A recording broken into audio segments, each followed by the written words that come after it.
안녕하세요. 이호석입니다. 오늘은 홍춘욱 박사님 오랜만에 나와주셨습니다. 안녕하세요. 네, 안녕하세요. 박사님, 영국 좋아요? 좋아요. 영국 얘기 좀 잠깐 해주세요. 네, 두 가지 양면 감정을 느끼게 되는 게 한 달 되신 거죠? 한 달? 네. 한 달은 조금 안 됐고요. 한 달 그래도 뭐 거의 한 달. 그 애기 그 봄방학 맞춰서 갔고요. 그때 갔다 오셔가지고 무슨 그 또 책 하나 쓰시지 않았어요? 네, 그때도 책 하나 썼고요. 예. 이번에도 쓰셨나 설마? 예, 이번에도 썼어요. 아, 진짜? 네, 탈고했고 이제 네. 그거 에디터 수정 기다리고. 조만간. 네네네. 아마 5월 정도에 나오지 않을까 생각하고요. 네. 여행 가서 책 쓰기가 좋은 게 시차가 다르니까 아침에 일어나면 부재중 통화랑 카톡이 와 있잖아요. 이제 그거 보고서 중요한 거 뭐 시급하게 할 거는 새벽에 처리하고 이제 그때부터 하루 종일 이제 우리 이제 자는 시간이니까 일이 없잖아요. 그래서 이제 그때부터 집중해서 일도 할 수 있고 그 일하다가 또 실증 나면 근처에 있는 공원이 너무 좋으니까요. 뭐 그린파크라든가 리젠트 파크라든가 하이드 파크 같은 데 가면 이제 마음만 먹으면 한 1시간 동안 사람 한 명 안 만나고도 걸을 수 있는 그런 길들을 걸을 수 있거든요. 그리고 이제 나쁜 점이랄까 좀 슬펐던 건 영국 사람들이 좀 못 살게 된 것 같다라는 걸 많이 느꼈죠. 못 살게 된 것 같다? 예, 그러니까 일단 가장 제가 크게 느꼈던 건 노숙자였고요. 너무 많아서. 노숙자가? 예, 노숙자가 건물의 곳곳의 코너에 다 자기 집이에요. 그러니까 제가 있었던 데가 이제 일조원이니까 제일 핵심 지역에서, 왜냐하면 여행객이니까 그런 지역에서 아파트 하나 얻어서 이렇게 이제 하는데, 뭐, 노숙자가 없는 곳이 일단 없다. 그리고 두 번째는 담배를 너무 많이 피는 거예요.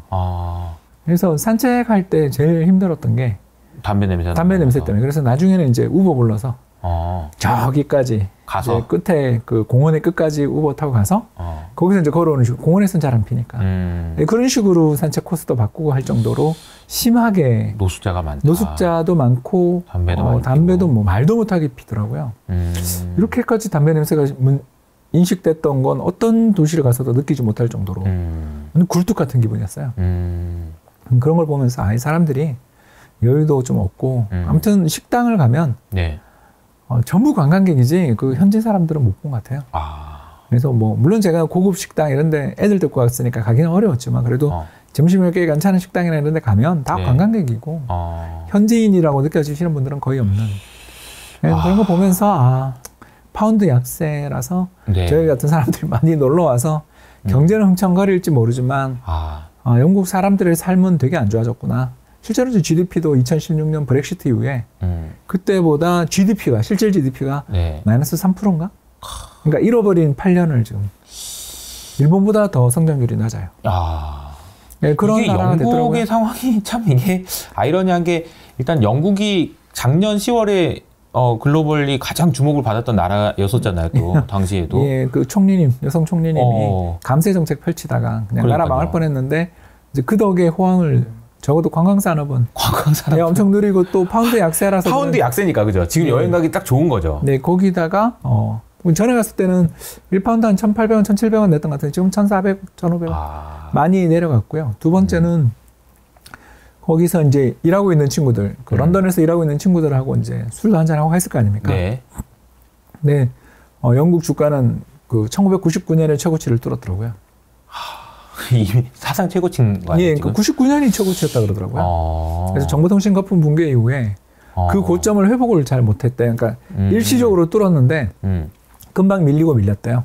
근데 이번에는 뚫었다고. 그래서 그런 거 보면서 나라는 망해도라기보다 못 살게 돼도 이제 파운드 약세에다가 그거랑은 또 인플레이션의 효과를 누릴 수 있잖아요. 주가도 얼마 전에 지난주에 나온 지표 보니까 영국은 물가가 계속 더 올라가더라고요. 10% 정도. 10%더라고요. 또 환율 효과도 있을 것 같고. 그래서 뭐 외식 물가는 말도 못하게 비싼데 신선식품 물가는 한국보다 훨씬 싼. 뭐 한국 그 야채나 농산물 가격이 세계에서 제일 비싼 건 다 잘 알려진 사실이더라고요. 그러니까 영국에서 어떻게 살 수는 있는데 하여튼 그 빈부의 격차나 이런 것도 심해졌고 서비스 물가나 이런 것도 많이 오른 것 같고 서비스 물가도 많이 오른 것 같고 많이 올랐고 아무튼 뭐 이번에 대형 박물관 못 갔어요. 두 번이나 시도했는데 파업 때문인지 줄이 너무 길어서 예약을 미리 하고 갔는데도 소용도 없고 그래서 그런 거 보고서 이게 이제 영국 여행이 주는 좋은 점들이 많았었는데 이번에 많이 퇴색된 것도 느끼고. 영국은 왜 그렇게 된 거예요? 일단 경쟁력을 잃어버린 게 제일 크겠죠. 경쟁력을 잃어버린 제조업 경쟁력은 일단 다 잃어버렸고.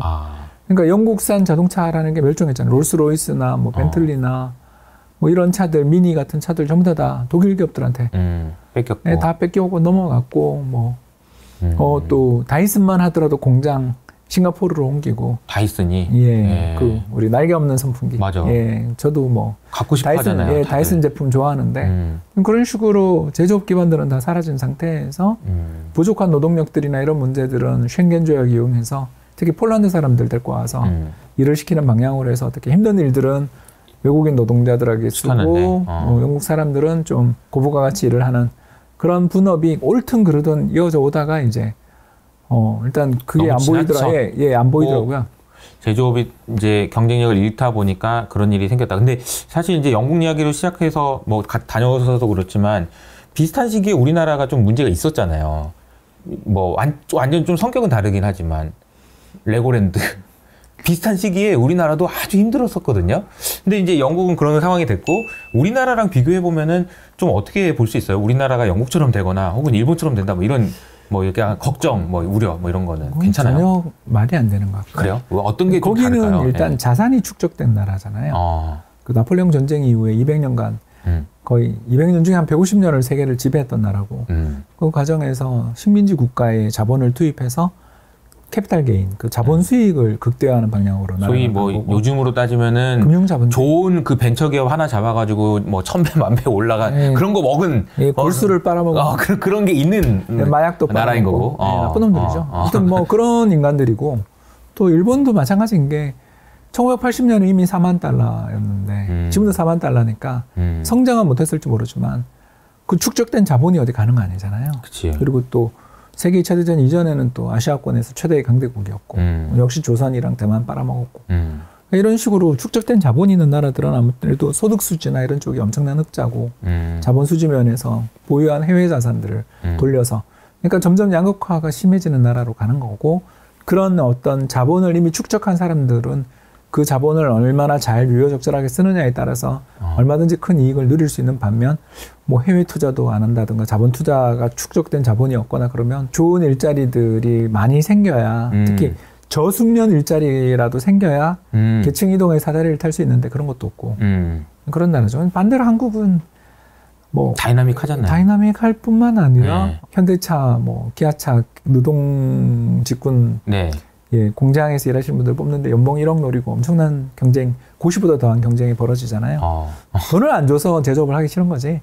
돈만 많이 주면 아직은 하겠다는 사람 천지잖아요, 우리나라. 근데 우리나라가 그래도 제조업에서의 경쟁력을 박사님도 늘 강조해 주시지만 계속 유지하고 있고 오히려 더 좋아지는 부분들이 남이 더 못해서 그러겠죠. 남이 더 우리가 잘하는 것도 있지만 남들이 알아서 몰락하는 나라가 워낙 많으니까. 맞아요. 그런 것도 있는 것 같아요. 뭐 일본, 영국 지금 이야기하고 있잖아요. 맞아. 그러다 독일도 망하고 있고 독일의 그 제조업 경쟁력이라는 것들도 결국은 유로존 사실 흡혈귀처럼 빨아먹은 거지. 그러니까 환율에서 효과도 있었고. 자기네 나라가 정말 잘했다라고 보긴 어려운 부분들도 많죠. 이제 전통적인 기계공업에서야 그렇지만 우리 다 아는 것처럼 전기차 이렇게 되면 맞아요.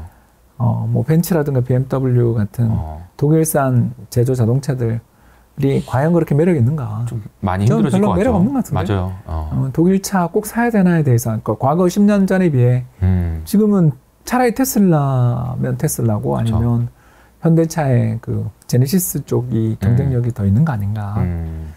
그런 생각을 좀 하게 되는 것 같아요. 그러니까 이전에 비해서 유럽은 계속 망해가는 거고 그 유럽 내에서 이제 강소국들은 살아있는데 그거가 아닌 대국들 소위 말하는 이제 G7에 포함되는 나라 중에 프랑스 막간 지 오래됐고 이번에도 뭐 연금 개혁 가지고 저렇게 싸우는데 저게 사회적 갈등이 너무 심해진 거죠. 해결이 안 되고 있는 문제도 보이고 영국이 저렇게 됐고 독일도 메르켈이 죄송합니다 저질러 놨던 그 수많은 적폐를 이제 후임자들이 지금 열심히 지금 치우고 있는 중이잖아요.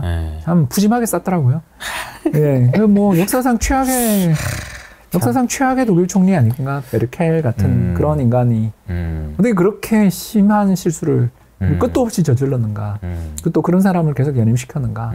독일도 망한 거죠. 뭐 그런 걸 생각하면 그 들어보면 우리나라 엄청 기회인 것 같은데요. 기회죠. 예, 근데 이제 우리도 망한 게 지금 뭐 반도체 수출 제품 가격이 전년 동기 대비 40% 하락하고 있는 중이죠. 그러니까 1996년 외환위기 직전에 반도체 쇼크만큼 우리나라 지금 반도체 경기가 안 좋으니까. 그러니까 반도체 얘기가 나왔으니까 그냥 질문을 바로 좀 더 드려보면 반도체 얘기 나오면은 이제 미국의 규제와 관련된 이야기가 나온단 말이에요. 그러니까 박사님이 워낙 그쪽에 잘 알고 계시니까 미국이 우리나라의 반도체에 대해서 혹은 그 배터리에 대해서 그 전략적으로 보는 부분들이 분명히 있는 것 같고 여기에 대해서 이제 규제나 아니면은 제도나 이런 거를 만지는 걸 보면 이걸 어떻게 해석하는 게 좋을 건지에 대해서 걔들도 아무 플랜이 없는 거죠. 플랜이 없는 거예요?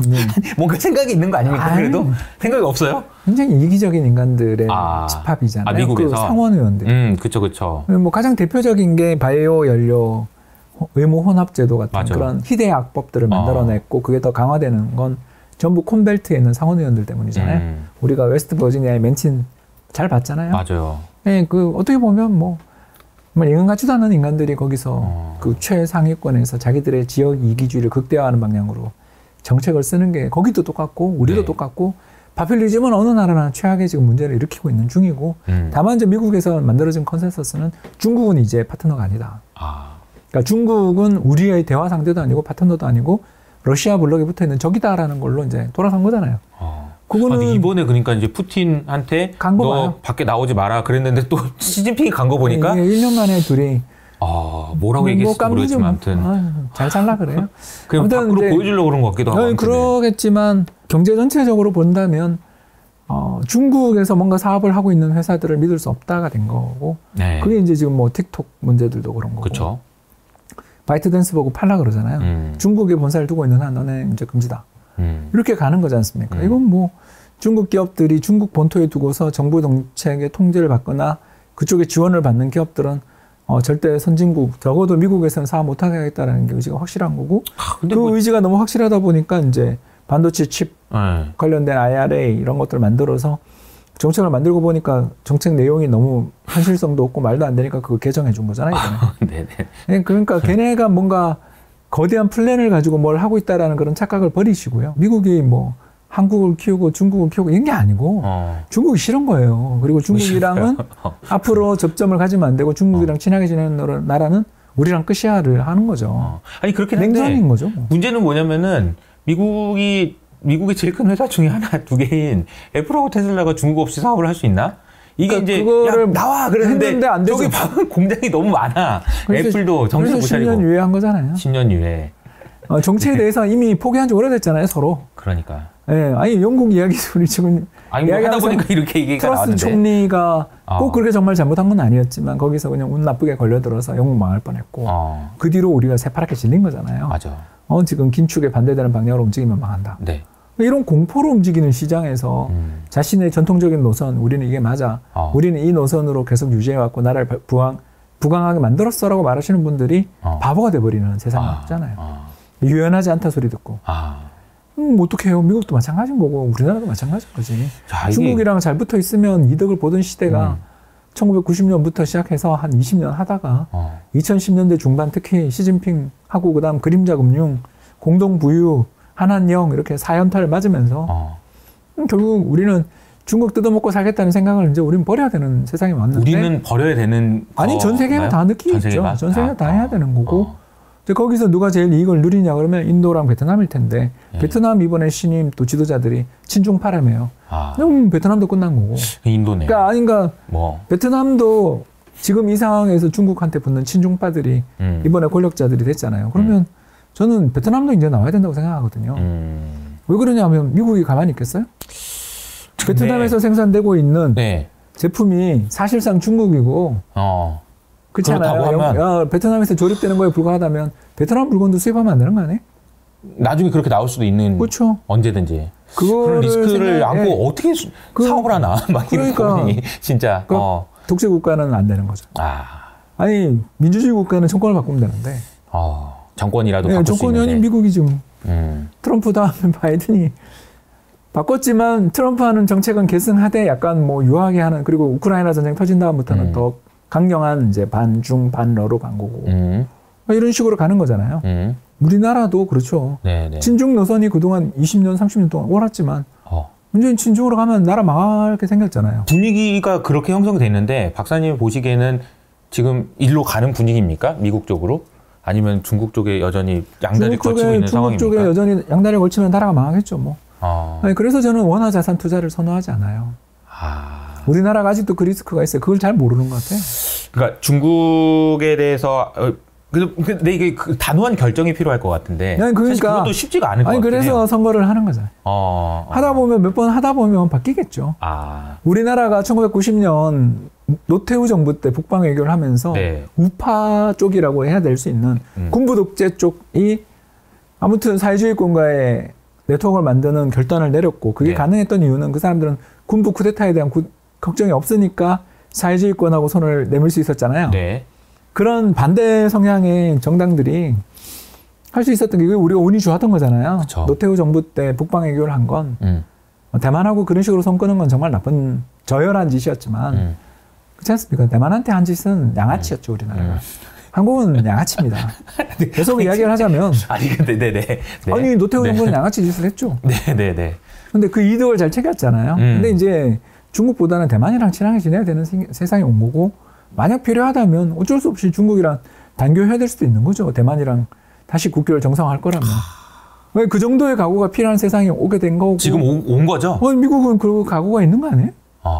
중국이 뭐라고 그러든 간에 상관없이. 아니, 얼마 전에 하원 의장님이 대만 방문한 거 봤잖아요. 그러니까. 그리고 중국이 명확한 시그널을 지금 보여주고 있긴 해요. 둘 중에 하나로 해라. 전쟁 나면 대만에 우리 무기 팔고 개입하겠다 아니에요? 그렇죠. 네. 뭘 고민해요? 끝나는 거지 그건. 아니 근데 그러면은 이거는 트럼프 쪽이 잡으면 더 심할걸요? 이게 이제 그런 상황이라는 건 알겠고요. 이거는 이제 우리가 이제 좀 정치는 일단 어떻게 그렇다라고 치고 우리가 판단을 해야 될 거는 그러면 중국을 그렇게 끊을 수 있는 우리나라가 그렇게 끊을 수 있을까? 중국한테 손절당한 지 5년 지났잖아요. 그러니까 중국한테 손절당했다. 손절당했고 우리가 거기서 이제 뭐 할 게 뭐가 있는데? 무역상으로는 여전히 뭐 주고받고 있는 게 있잖아요. 있지만 그거는 중국 입장에서 우리 말고 대체제가 없어서 하는 거지. 깨끗하게 손절당한 쪽이에요. 근데 여전히 지금 주식시장에서는 늘 항상 오지 않는 그 꿈을 지금 꾸고 있거든. 아니 뭐 그래도 살아나면 좋은 거지. 손절 당했지만 리오프닝 어쩌고 저쩌고 막 이런 얘기는 이제 하고 있긴 한데 그건 이제 어쨌든 중국 이게 비유가 좀 그렇긴 한데 손절 당했다. 우리는 이미 환승 당했어요. 환승 당했다. 네. 그러니 우리도 마음을 접고 우리도 저기 중국에 투자해놨던 거 다 스크랩 해야죠. 별 수 있나요? 10년 안에 다 빠져나와야죠. 뭐 별 수 있나요? 빠져나올 계획을. 예, 시안이든 정조우든 수저우든 대련이든 다 나와야죠. 이미 추가 투자는 말도 안 되는 거고 그냥 최대한 뽑아먹고 나오는 수밖에 없죠. 그거 이외에 답이 있어요? 미국으로 가야죠. 아니 미국으로 꼭 안 가도 되지. 한국에 나오는 건 확정이죠. 미국 가는 건 선택이고. 미국 가야 될 수도 있지만 다 가야 되는 건 아니잖아요. 중국에서 빠져나온 게 다 가야 돼요, 꼭? 딴 데로. 아니 그러면 인도로 가요. 아니 그럼 TSMC는 왜 후쿠오카 가요? 네. 아니 큐슈 갔잖아요. 그렇지. 근데 얘기를 하다 보니까 약간 그 이제 정치적인 얘기가 이제 좀 많이 되긴 했는데 약간 그 주제를 조금 바꿔서 그러면 이제 정치인들의 어떤 그런 부분에 대한 이제 이야기는 약간 이제 그 옆에 놔두고 저기 파월이랑 옐런 얘기해도 할 얘기가 많을 것 같긴 하거든요. 최근에 여러 가지 이제 원래 그런 사람이었고요. 파월은. 네네네. 그러니까 이 사람은 관료잖아요.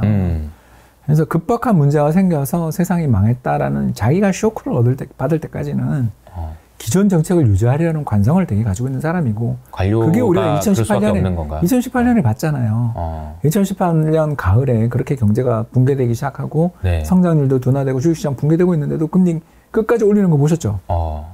그러니까 올리던 거니까 계속 마저 올려야 그 사람은 피가 나야 스탑해요.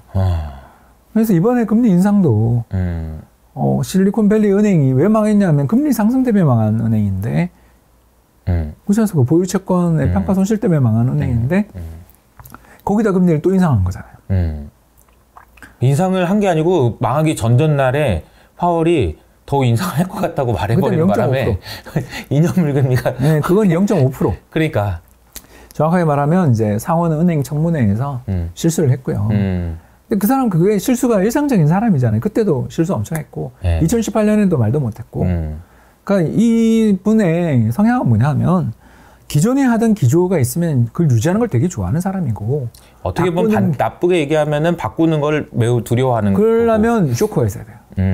그 정도 쇼크 어떤 성장률 지표가 박살나는 걸 봐야 되는데 지금 실업률도 낮고 성장률도 작년에 상반기에 마이너스 성장하고 지금 오히려 플러스니까 이 사람 입장에서는 이 정책 기조를 바꾸는 게 리스크다라고 보는 쪽인 거고 옐런 할머니만 힘든 거죠. 말이 왔다 갔다 할 수밖에 없는 게 혼자서 결정할 수가 없는 게 네네. 예금 보험 한도 확대라든가 무제한 보장 같은 이야기는 함부로 할 수 없는데 또 그렇다고 해서 그때 막 시그니처 은행까지 해가서 연쇄적으로 지금 파산 리스크들이 막 부각되고 있는 중인데 뱅크런이 막 나고 있는 중인데 그러면 당신의 예금을 안전하다라는 이야기를 추상적이지만 해줄 수밖에 없는 그쵸. 재무부 장관의 입장하고 이게 서로 엇갈린 거죠.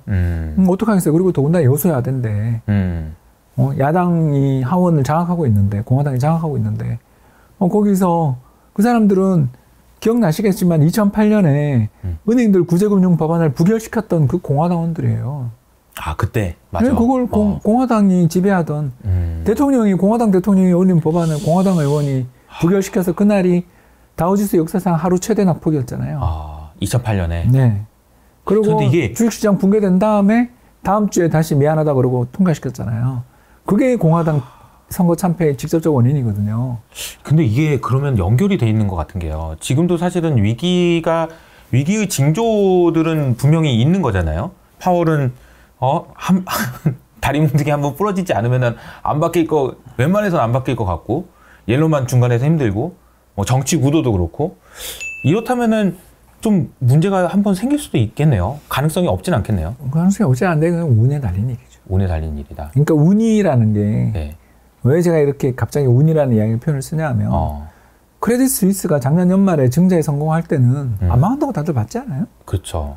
몇 불 안 됐지만 7불인가 6불에 증자했잖아요. 근데 그거 할 때 특히 사우디 내셔널 뱅크 들어오고 해서 다 살아난 줄 알았는데 미국에서 저 인터넷 은행급이잖아요. 사실 되게 작은 은행 16위짜리 하나 망했다고 크레딧 스위스가 저렇게 될 줄 누가 알았어요. 모르죠. 운이잖아요. 근데 나쁜 운이 터지더라도 살아날 수 있는 거는 펀더멘탈인 거고 크레딧 스위스는 빌황 때문에 아케고스 때문에 저렇게 돼가지고 두들겨 맞고 은행이 만에 저런에 있다 보니까 증자를 해도 외국 계속 예금이 빠져나갔다면서요. 그러니까 예금 빠져나가는데 은행이 살아남을 수는 없잖아요. 장사가 없죠. 네. 이미 신뢰가 깨졌다는 얘기인데. 깨졌죠. 그러니까 그 신뢰가 깨진 상황에서 불운하니까 망한 거고 반대로 도이체뱅크 같은 경우는 원체 이익이 어마어마하게 나오고 있는 중이고 은행 예금도 건전한 상황에서 크레딧 스위스 저렇게 되든 말든 도이체뱅크는 저는 멀쩡하단 말이에요. 그러니까 이게 펀더멘탈인데 문제가 뭐냐면 우리 이호석 씨랑 저랑 시스템적으로 중요한 은행과 그렇지 않은 은행을 구분해서 이야기할 필요가 있지 않냐라는 거죠. 그렇죠. 그러니까 그 볼커 법안 이후에 볼커 룰도 그렇고 그 뒤에 BIS와의 여러 가지 커뮤니케이션 과정에서 2010년대 초중반을 경유해서 시스템적으로 중요한 은행, 그래서 SIB라고 부르는 은행들은 BIS 기준 자기자본 비율 규제를 굉장히 가혹하게 받았잖아요. 맞아요. 그래서 한국의 4대 금융지주의 NH 이거가 다른 금융지주들에 비해서 BIS 기준 자기자본 비율이나 CET1 보통주 자기자본 비율이 월등히 높은 거 아시죠? 그러니까 저도 이제 은행에 딜링룸에 있는 동안에 답답해서 진짜 막 뭐 좀 사자고 그러면은 맨날 이제 안 된다 이런 얘기를 많이 들었던 게. 기억을 계셨으니까 더 그랬을 거예요. 주식 좀 사자고 그러면은 안 된다 이게 항상 위험 자본이니까. 아무튼 그러니까 그런 거죠. 그래서 그런 시스템적으로 중요한 위치에 있는 은행들은 규제도 되게 많이 받고 이렇게 또 중앙은행에 의해서 스위스 내셔널 뱅크에 의해서 SNB 거기도 SNB네. 아무튼 SNB에 의해서 공적 자금을 사실상 투입받으면서 결국 신용 이벤트 벌어져서 코코본드 삼각되고 주식을 아주 헐값에 10억 불인가요? 거기에 넘어간 거 아니에요? UBS에서 30억 불이군요. 처음에 10억 불. 처음에 10억 불. 네. 그 정도 헐값에 팔리게 된 이유는 결국 신용 이벤트가 벌어진 탓이고 그 신용 이벤트가 벌어지는 이유는 2008년 글로벌 금융위기 이후에 아무튼 시스템적으로 중요한 은행에 대한 규제가 굉장히 강화됐기 때문에 이런 일이 벌어졌는데 그거 말고 딴 데는 터질 것 같아요. 그런데 그거 말고는 그러니까 이게 되게 중요한 것 같아요. 시스템적으로 중요한 은행이 터지는 거랑 안 터지는 거랑은 완전 다른 이야기인데 그러니까 다른 얘네는 터질 수 있다. 이제 비교를 하자면 2008년 글로벌 금융위기와 2010년 저축은행 사태를 비교하시면 되는 거예요. 저축은행 사태와? 지금은 저축은행 사태다. 저축은행 사태 이후에 우리나라 경제가 어려웠고 그 뒤에 2012년인가 13년 동양증권 사태까지 가고 2014년 대우조선해양의 회계분식 2015년인가 16년 그 해운 한진해운까지 연쇄적인 그런 위기가 발생했던 이유 중에 하나가 결국 2010년 11년에 발생했던 저축은행 사태로 금융시장의 신용경색이 발생했기 때문에. 근데 완전히 막 위기가 막 닥쳐가지고 그런 건 아니었지만 신용경색은 있었던 그래서 거죠. 어제 월드뱅크가 발표한 보고서가 앞으로 우리 20년, 30년 동안 저성장 시대 오는 거 아니냐.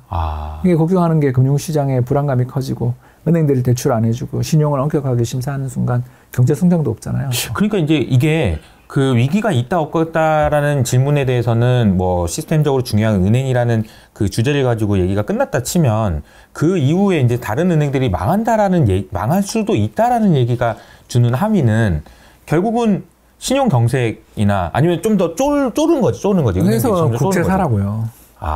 회사채는 천천히 봐야 되는 거고 국채가 제일 좋을 수밖에 없는 시장으로 가는 거죠. 국채가. 왜 그러냐면 성장률 자체가 그것도 있지만 크레딧 스프레드를 붙일 가능성이 되게 높은. 향후에 이제 크레딧 리스크는 커질 수 있다. 그러니까 망하냐 안 망하냐는 해봐야 하는 거고 그건 까봐야 하는 건데 제가 드릴 수 있는 것은 돈을 빌리는 이자는 천천히 떨어진다. 그래서 심각한 불황을 겪고 회복되는 거지. 적어도 한국은. 또 유럽도.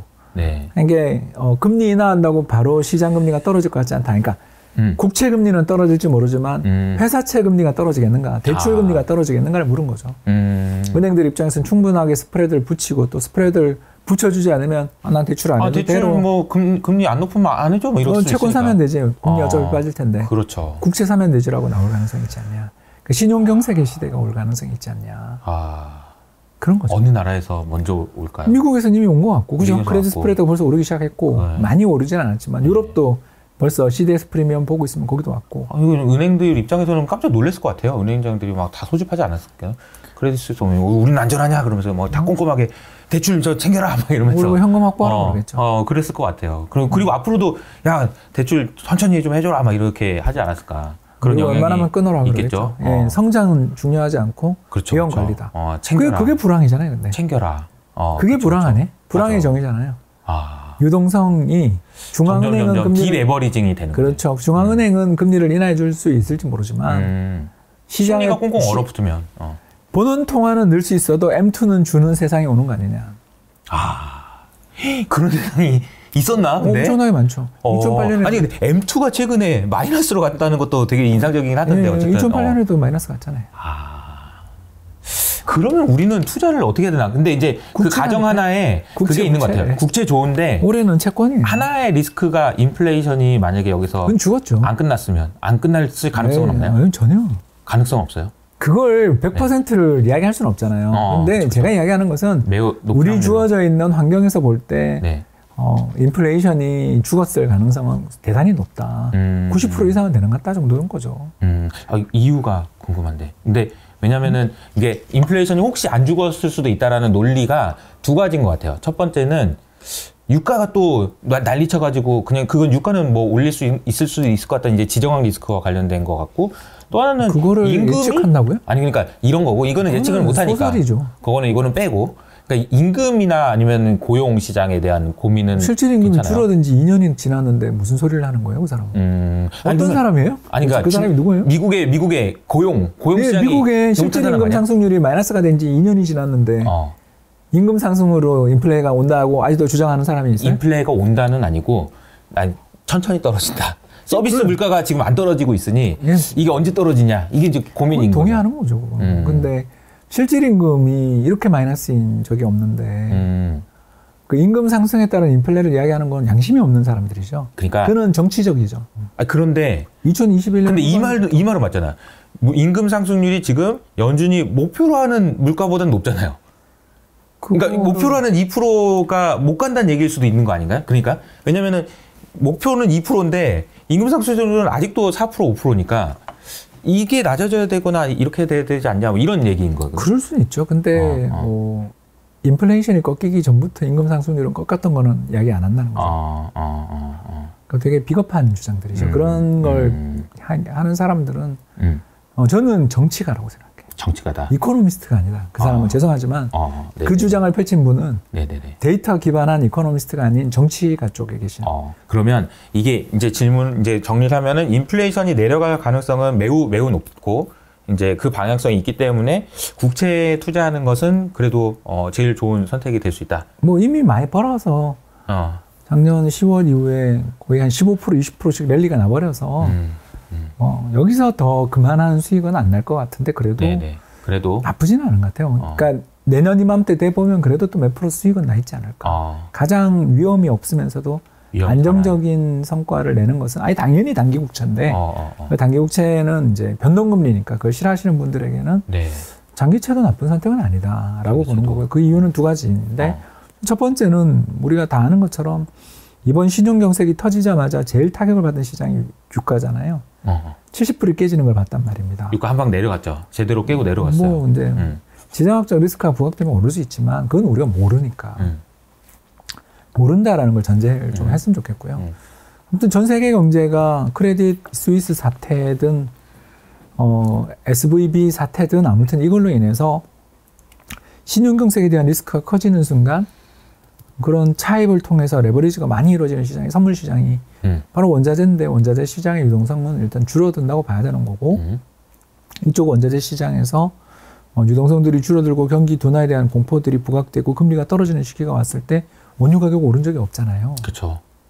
그러니까 이제 아주 예외적인 우리가 예상하지 못하는 이벤트만 없으면 유가가 올라가기는 어려울 것 같아요. 뭐 예를 들어서 러시아가 갑자기 폴란드 침공한다 그러면 모르겠죠. 그러니까 그런 거 아니면 그걸 예측하신 분이 있어요? 그러니까 제가 묻는 거죠. 그렇죠.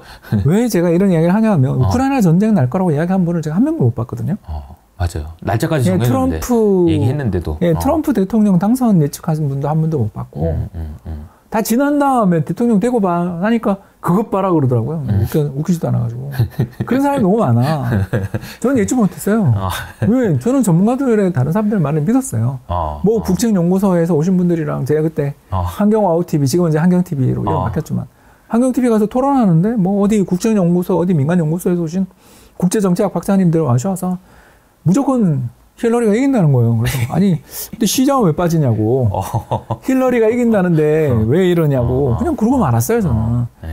그럼 제가 그쪽에서는 전문가가 아니니까.